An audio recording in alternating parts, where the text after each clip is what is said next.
এই রাস্তা দিয়ে হাঁটবা না, যে রাস্তা দিয়ে আমরা এসেছি তুমি একটা ফরেস্টের ভিতর দিয়ে হাঁটো, এই যে ফরেস্ট দেখা দিচ্ছে, এখান দিয়ে হাঁটলে কোনো আদিবাসী পেয়ে যেতে পারো। 3.5 ঘন্টা আমি হেঁটেছি এবং কোনো একদিকে আমার ক্ষুধার্ত, তখন আমি তাকে বললাম একটু পানি আমাকে দিতে পারো?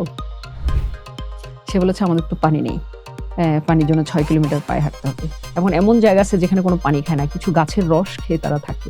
গরুর কাঁচা মাংস আমি খেয়েছি আদিবাসীদের সাথে, সেখানে আমি থেকেছি 1 সপ্তাহ। সেখানে মানুষের যে জীবনের যে বৈচিত্র্য সেটা দেখেছি, তাদের যে কষ্টের মাঝেও তাদের আনন্দ, সেগুলো উপভোগ করেছি। একই দেশের মধ্যে 850টা ভাষা এবং একই দেশের মধ্যে শত শত তাদের জাতিগোষ্ঠী। সংস্কৃতির এই ভিন্নতাটা আপনি কতটা ভোগায় আপনি? না, আমাকে কোনো কিছুই ভোগায় না, কারণ আমার মিশনই তো হচ্ছে যে আমি পৃথিবীকে আবিষ্কার করব। অর্থাৎ যেখানে চ্যালেঞ্জ আসবে সেই চ্যালেঞ্জকে মোকাবেলা করব। আমি শুধু ট্রাভেল করিনি, আমি আমার এই মিশনের মাঝে আমি বিশ্বের বিভিন্ন সুন্দর যে জায়গাগুলো সেটার মাঝে আমি তুলে ধরেছি লাল সবুজের পতাকাকে।